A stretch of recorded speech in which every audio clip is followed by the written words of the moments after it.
চলে গিয়েছিলাম আচার্য জগদীশচন্দ্র বসু উদ্ভিদ উদ্যান অর্থাৎ বোটানিক্যাল গার্ডেন, যা বি গার্ডেন নামে পরিচিত। ওখানে যে প্রাকৃতিক দৃশ্যগুলি আমার দৃষ্টি আকর্ষণ করেছিল সেগুলিকে তোমাদের সাথে শেয়ার করে নিলাম।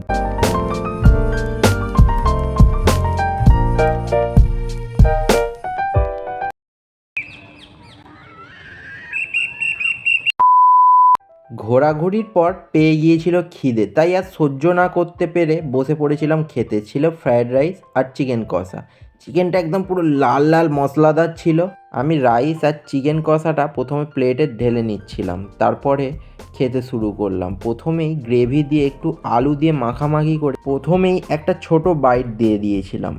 আহ, যা সুন্দর লাগছিল না, বলার মতো নয়। আর পারফেক্ট বলা যেতে পারে, রাইসের সাথে চিকেন কষাটা একদম ভালোভাবে ম্যাচ করেছিল। আর দ্বিতীয়বারও একটা বাইট নিলাম, তারপরে গ্রেভিটার সাথে মাখামাখি করলাম আর নিলাম চিকেনের একটা ছোট্ট লেগ পিস। তারপর চিকেনটা হালকা করে একটু কামড় দিলাম।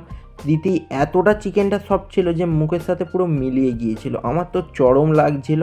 তো যাই বলো বস, এই বাঙালি হয়ে ফ্রাইড রাইস আর চিকেন কষা খাওয়ার মজাটাই আলাদা। যাই হোক, আজকের দিনটা আমি খুব ভালোভাবে উপভোগ করলাম। আজকের মতো টাটা।